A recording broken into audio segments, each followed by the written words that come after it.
Hi guys, it's Drew here. Welcome to this week's Tubers High Score Challenge. Link to the Facebook page is in the description below. This week it's Viewpoint on the Neo Geo. Unfortunately not had much time on it this week. I've been on my strong pain medication, so my back has been playing up alarmingly. So one of the nasty side effects is I get blurred vision with the combination of medicines, so not really an ideal game to play where you've got to dodge little bullets. So really only had a brief go last Sunday and a couple of hours today to get this down, but it's not too bad a game to map. We start off first of all a few basic enemies and these big ships that spew out quite a lot of bullets, but not too bad a pattern to dodge there. Pretty much the same again, more enemies, turrets, and another one which is a little bit more aggressive. He spews bullets out a little bit faster and a few more spreads, I think. Again, not too bad. One thing I will note about this game, I love the music on this game, but I don't think it suits the game. It's like they've picked it up off Earth. Somebody went, "Oh, here's this music, just put it on this game." It just doesn't suit shoot 'em up, in my opinion. Anyway, this bit's a bit unique for shoot 'em ups, having to shoot turn handles to open gates. That's pretty different. Giving a bit of innovation there. Got these bases that you got to blow up there, and this horrible circular thing, which is a bit reminiscent of the thing on R-Type on the first level. That middle thing's a bit puzzling because it just flashed to say it's taking damage, but you can't actually blow it up to the best of my knowledge. You don't score any points for shooting it. Now I'll leave that H there. All become clear when I get to the end of the level boss. Now I think I missed a trick here with this game. I'm just going through these cogs now. But yeah, I think I missed a trick with this game. You see your bombs at the bottom there next to my score, the red, green and then blue. I think they should have give you another button to use so you could cycle those bombs, so you could actually use which bomb you wanted to use. Because at the moment you're forced to use whichever one's first in the list, and I really want to keep the red one until the boss, really, because you'll see why when I get to it. So we've got past the cogs, now we've got these slinky things, a few turrets and enemies, but this section's really easy if you wasn't going for score, but as you're going for score you do take more risks because you're trying to kill as much as possible and maximise your points.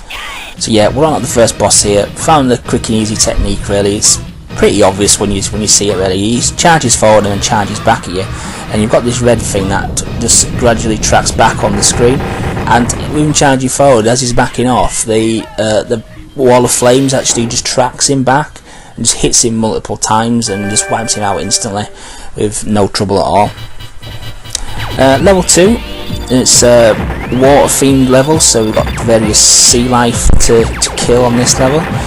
Now this level at first seems a little bit frantic, but it's a lot easier than the first level, I think, as well. I met far less mistakes on this level than I do on the first.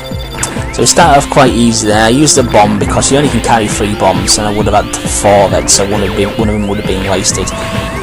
This snake's pretty easy if you stay at the bottom right hand corner. He can't get to you. I have killed him on a few occasions. I do try and kill him every time, but more often than not I don't. These sea enemies are quite easy to kill. I have one full charge shot or just rapid fire at them, and then we've got this horrible wall section. It seems a bit daunting at first, this section, but it is pretty easy. The hardest bit is this bit, just getting the shield. So you get the shield, and then the fish is hopefully out of the way by then because he does cause problems dropping mines, but it's just a case of getting past that solid wall like that and then just getting out of here as quick as possible. If you do hold back, you're causing yourself a whole world of pain, to be honest with you. And we've got quite an extended rapid fire section here. I found it better to rapid fire against these piranhas or whatever they are. I call them piranhas. Before you get some more jellyfish and sea enemies. But again, your rapid fire is the best technique here. If you're doing your charge shot, you're limiting your fire really, and the jellyfish die in a couple of hits, and the sea enemies will die with a quick volley of rapid fire. So you just best spraying away really. Excuse me. Now I've got this section here with the underwater worms. This is quite an easy section once you learn the map. You just stay in the central section, you wait for him to go, another one comes out there, and he's got a little gap, then 2 come at once, and then you get out there. Simple as that. I mean, at first I was doing like everybody else, just going left, right, all over the shop, but it's just easy to stay in the middle and just do that. I'll pause this section up, I think, here. I normally shoot those on the left and then sweep to the middle and take the ones out on the right, but messed it up. But did this bit right. You should always take one of these out, but if you're quick enough, you can get both of them, and then that gives you a free reign to just take these guys out, come in here and get your 3,000 points, and don't even get on the screen and threaten you. Now we've got one final turtle who's aggressive here. This guy can cause you problems sometimes if he fires some nasty bullet patterns at you, but got lucky on this occasion, and again it's just a fully charged shot and a quick charge shot, and he's dead. And a brief dodging section where they like pinballing turtle shells. Shouldn't really die on these.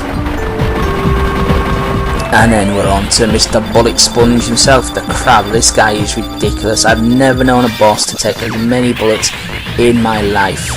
Any game, it's just insane. And I'm not sure if this is going to show up on the video, but I used a bomb there, and it didn't actually, on the playback I'm watching, it didn't actually appear to fire the graphics of the bomb. Definitely did in the gameplay, because it was the big purple one. You know, the big purple one, that's big area of effect kind of thing. Now, this guy just only got 2 attacks really. He fires these bubbles at you, which you just shoot the larger bubble is the key really, because the little bubbles are a lot easier to dodge. The big bubbles tend to move in and home at you. Now, his claws fired out you every now and then. There's no set pattern to them, or what I can find. He just does them whenever he feels like it, and they were the things that always kill me more than the bubbles, to be honest with you. So your life does get a lot easier when you destroy at least one of the claws. But that's what I found a little bit inconsistent with this. So sometimes the claws died extremely quickly, or at least one of them did, but on other occasions, like on this occasion, these wouldn't die at all. It's just, I don't get why. It's just very, very weird.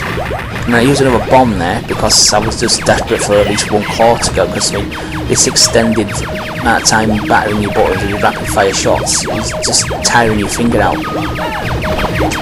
But I'm contemplating here using my final bomb, but I always like to keep one in reserve for this second form. The second form I find trickier on occasions. So more claws there, and I think this is where he dies. Yeah, there you go. Dies there. That's the first time I've ever beaten him when he's had both claws intact. So very, very weird. But yeah, now I've kind of like got the brain section of the crab there. I use the fireball and a couple of charge shots, and he's dead. And that's level 2 done. Now level 3, I'd only been on it a couple of times at this point and not even got halfway through it. So I knew where to start off by doing these rapid fire shots, because if you let these spaceships actually get towards you, they turn around and start swirling all over the shop and causing you a whole load of problems. But these spinning disc things that continuously spawn out of these bases, and you can't actually take the base out, which is annoying. Now this bit is, I can't do this bit unless I use a bomb. So I use my bomb here, which takes out the tanks. I just find it very difficult to take the tanks out and actually get through the walls, because the tanks generally hide behind the walls, so you can't get a shot on them. Now this is an insect-based level. This is so we've got some hornets or wasps coming out of like a hive that raises out the ground. We do take a couple of shots to these guys, so you have to do rapid firing or use your charge shot to take them out. And don't know what these black things are. Never usually bother with them myself, because more often than not they kill me. And then we've got onto these worms and grubs section. Now these things give you a load of points, these do. So you need to try and take as many of these out as possible. Got another bomb there, which was helpful, because without a bomb, this next section, it's not hard, because you can punch a hole through. You've got a whole line of these grubs.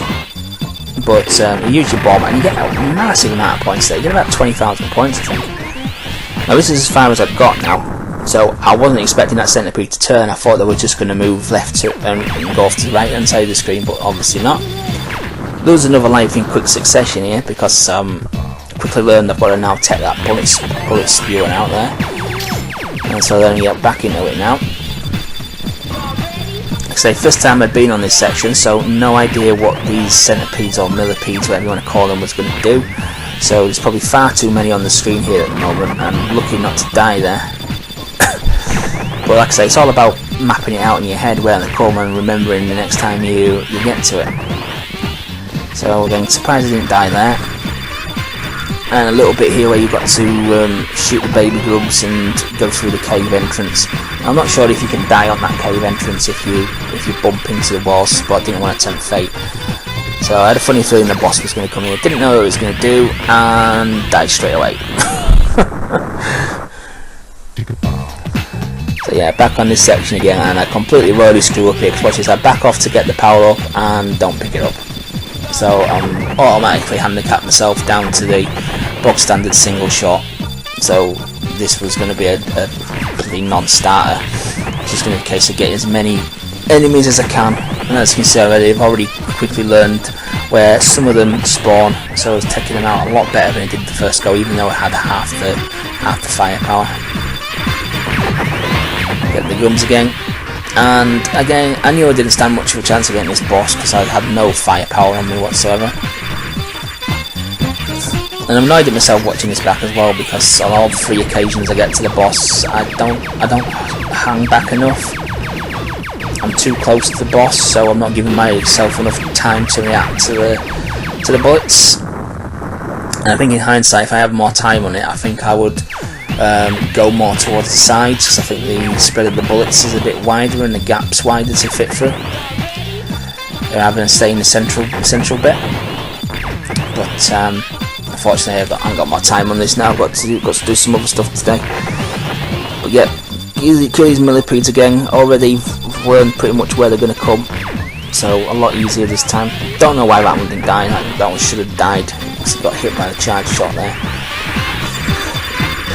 But yeah, final go at the boss here, and again I made the same mistake. I'm way too close to the boss, and getting centrally, so it's hiding at nothing really. I'm going to get shot down as soon as it comes on the screen, I think. Yeah, I'm way too close. Should have backed off there, but yeah, that's my score. That not bad for a couple of hours on it really. 210,200 points. Really enjoyed Viewpoint. Thought it was a really good shooter, and I'm quite enjoying the Neo Geo game so far. I don't think we've played a bad one yet on it. But yeah, that's my score for this week. Best of luck to everybody else, and I'll look forward to next week's challenge. Thanks for watching, guys.